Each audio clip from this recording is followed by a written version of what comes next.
Comrades, buckle up because today's episode is going to be a banger. We're talking freak-offs, P. Diddy, and all the baby oil you can handle.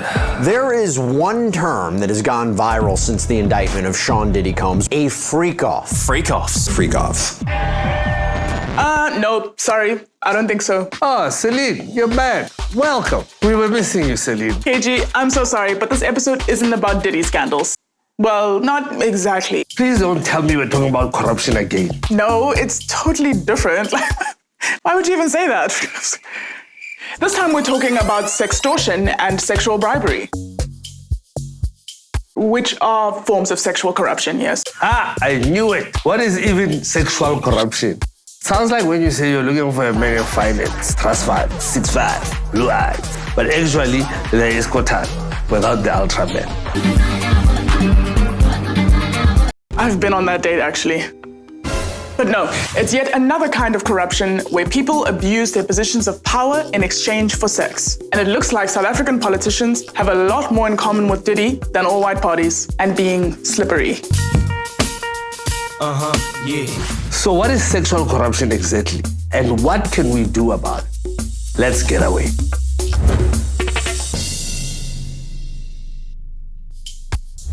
Okay, Céline, let's get right down to it. Whoa. Coming in a little bit hot. Take a girl out to dinner first. We're here to talk about sexual corruption.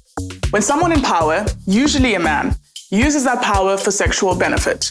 And because in South Africa we have 50 shades of corruption, there are two main types of sexual corruption: sextortion and sexual bribery.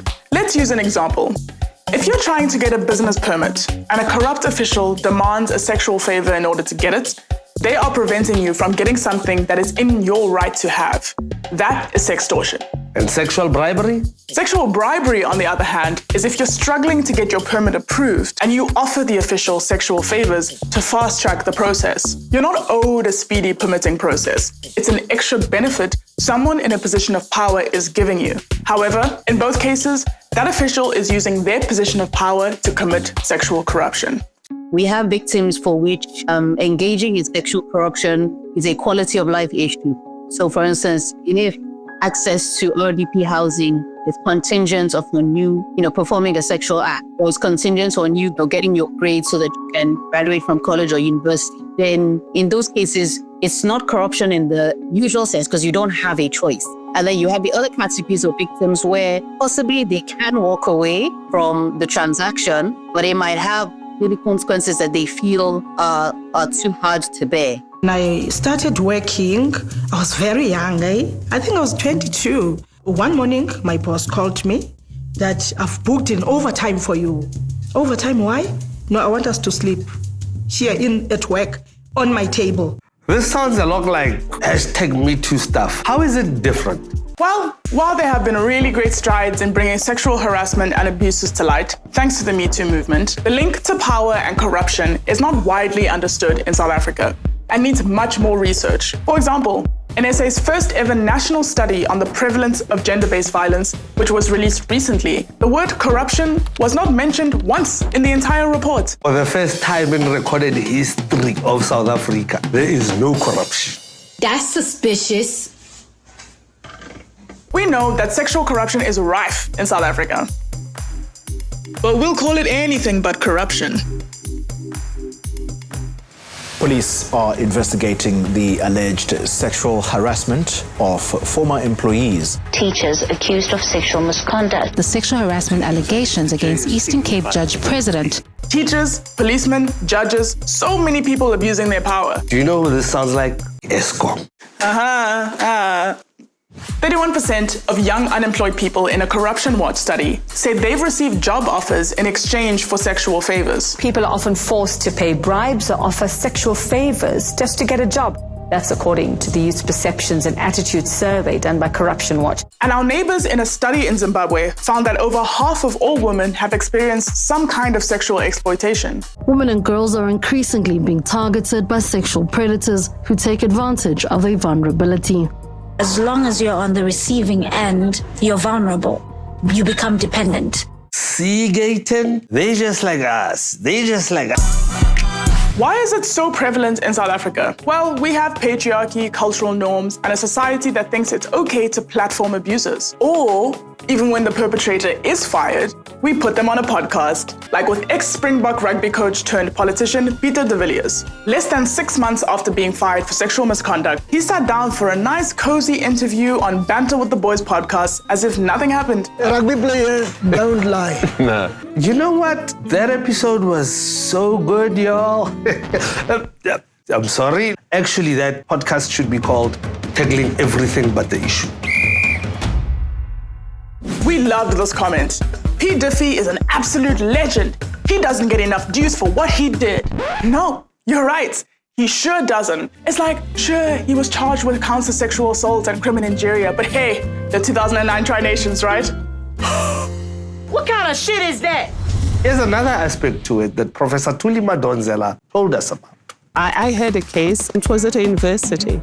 Instead of dealing with the sexual corruption of the senior person, the lens quickly shifted to the complainant. She was labeled as mentally unstable. The exploitative nature of sexual corruption does on its own instigate mental health challenges. We spoke to some participants at a recent event about sexual corruption at the University of Stellenbosch to find out what South Africans think. Many women and girls have done this without directly knowing what it equates to. They just know that this is the normal, and it's not. There's nothing normal about it. Many women that never get to tell their story.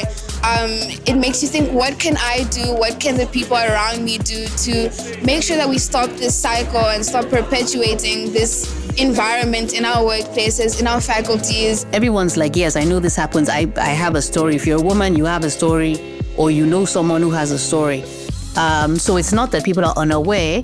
So I'm guessing this gap in our knowledge about sexual corruption means we probably have a gap in the law to stop it from happening. Exactly. The problem is that while #MeToo popularized that no means no, it turns out that yes doesn't always truly mean yes. And sexual corruption preys on this. When victims of sexual corruption say yes out of desperation, perpetrators can shield themselves from accountability because sexual corruption is not explicitly criminalized in South Africa. There are laws that imply sexual corruption is illegal, but none of them speaks directly to sexual corruption as defined. That's a major problem right there. Mind the gap.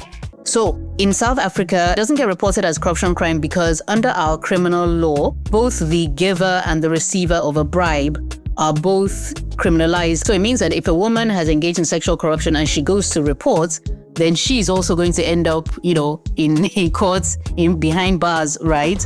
Clearly, this is a big problem. But what should we ask our lawmakers to do about it? It sounds like they need to patch up this Makanda-sized pothole in our corruption laws to target this type of corruption specifically. That will ensure a smoother road for victims to get justice and accountability. I agree, KG. But with the politicians in this country, it might be a bumpy ride. In 2021, several women came forward to complain about sexual misconduct, alcohol abuse, and grooming by Western Cape Community Safety MEC Albert Fritz. The Not In My Name movement wants Finance Minister Enoch Godongwana to vacate his office. This after allegations of sexual harassment leveled against him.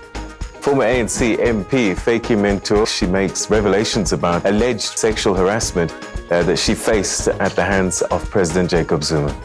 The party has admitted that the allegations of sexual misconduct against Kodwa and Pulemabe do impact the party's reputation. Hey, wasn't Pulemabe in a tender probe? Yep. The SIU got a preservation order against him to prevent him from selling his house and car. Yeah, you get him, SIU. Grab him by the Porsche. We reached out to the main political parties in SA to ask if they had a sexual harassment policy in place, and heard back, crickets. We need way more accountability and a culture shift. Maybe walking the straight and narrow is harder when you're drunk on power, sure. Sometimes implicated politicians are fired, but often they aren't. What we're saying, comrades, is there's a lot of talk, but the only action is the dodgy kind that we don't want. Our laws have been designed from, this androcentric or this male perspective, and the beneficiaries of impunity in corruption are the men in power. The beneficiaries of sexual corruption are men.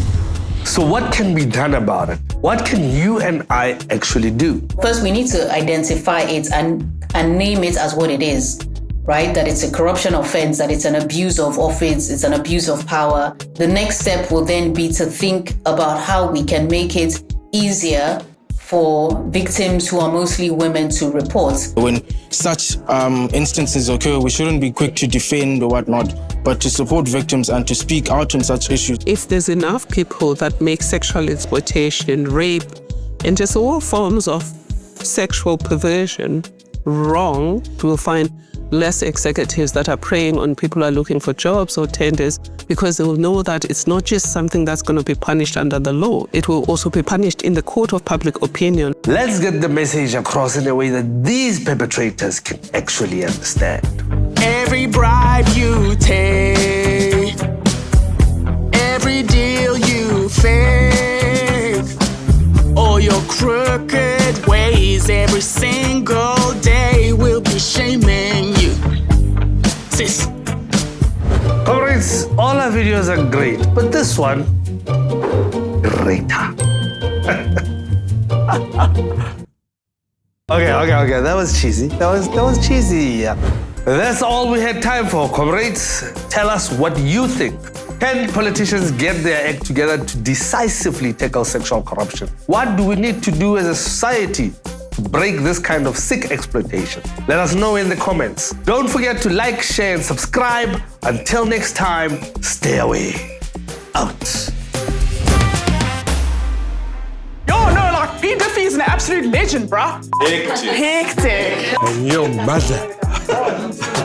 Your father. Oh, white party. It's for all my niggas in Stellenbosch.